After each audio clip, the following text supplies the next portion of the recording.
Justice Hema committee റിപ്പോർട്ടിനെ തുടർന്നുള്ള ഇക്കിളി കഥകൾ പൊടിപൊടിക്കുകയാണ്. ചാനലുകളിലെല്ലാം അശ്ലീല കഥകളുടെ വെടിക്കെട്ടുകളാണ്.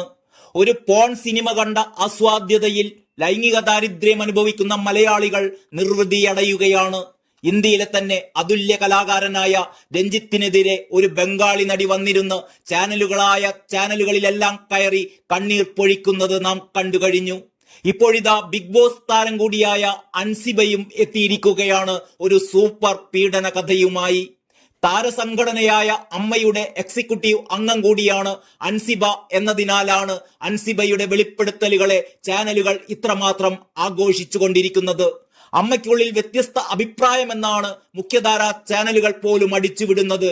അമ്മയിൽ ഏകാഭിപ്രായം ഉണ്ടാവണമെന്ന് ഇവർക്ക് എന്താണ് ഇത്ര ശാഠ്യം?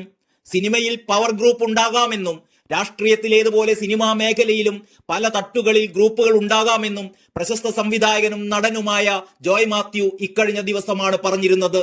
അമ്മ സംഘടന ഒരു ക്ലബ്ബ് പോലെയാണെന്ന് പ്രശസ്ത സംവിധായകൻ ആഷിഖ് അബുവും പറഞ്ഞിരുന്നതാണ്.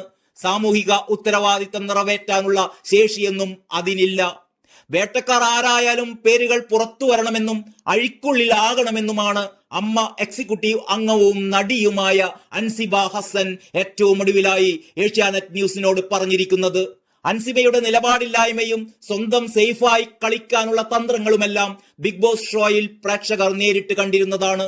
ബംഗാളി നടിയുടെ ആരോപണത്തിൽ ഇരയുടെ ഒപ്പം നിൽക്കുമെന്നും തെളിവുണ്ടെങ്കിൽ മുഖം നോക്കാതെ നടപടി വേണമെന്നും അൻസിബ പറയുന്നു. അതൊക്കെ അവർക്ക് പറയാനുള്ള അവകാശമുണ്ട്, പറയണം. പക്ഷേ സത്യമെന്തെന്ന് പോലീസ് അന്വേഷിച്ച് കണ്ടെത്തണമല്ലോ.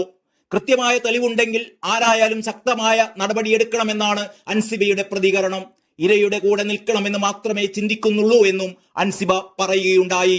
അതും നല്ല കാര്യം, അതും വേണ്ടത് തന്നെ. ഹേമ കമ്മിറ്റി റിപ്പോർട്ടിലുള്ളത് ഒറ്റപ്പെട്ട സംഭവമല്ല.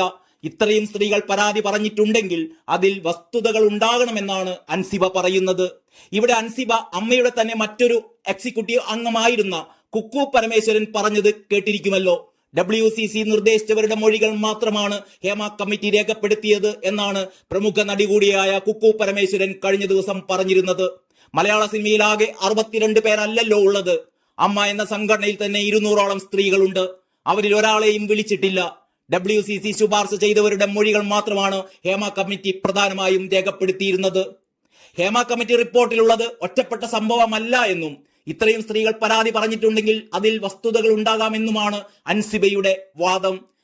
ഇനി അൻസിബക്കുണ്ടായ പീഡന കഥ എന്താണെന്ന് അറിയണ്ടേ? കേട്ടിട്ട് നിങ്ങൾ ഞെട്ടേണ്ട. അൻസിബ പറഞ്ഞത് ഇങ്ങനെയാണ്: തൊഴിലിടത്ത് തനിക്കും മോശം അനുഭവം ഉണ്ടായിട്ടുണ്ട്. മോശം മെസ്സേജ് ഒരാൾ അയച്ചു. അയാൾക്ക് താൻ ചുട്ട മറുപടിയും കൊടുത്തു. മറുപടിയിൽ വിഷയം അവസാനിപ്പിച്ചുവെന്നും പരാതിപ്പെടാൻ പോയില്ലെന്നും അൻസിബ കൂട്ടിച്ചേർക്കുന്നു. അത്രയേ ഉള്ളൂ കാര്യം. അത് പറയാൻ ചാനലിൽ വന്ന് കണ്ണീർ പൊഴിക്കേണ്ട കാര്യമൊന്നുമില്ല. തന്റെ ഇടിയായ ഏത് പെൺകുട്ടിയും ചെയ്യുന്ന ഒരു സാധാരണ കാര്യമാണിതൊക്കെ. അതിലപ്പുറമൊന്നും ഇവിടെ സംഭവിച്ചിട്ടില്ല. നിർത്തട്ടെ. നന്ദി, നമസ്കാരം.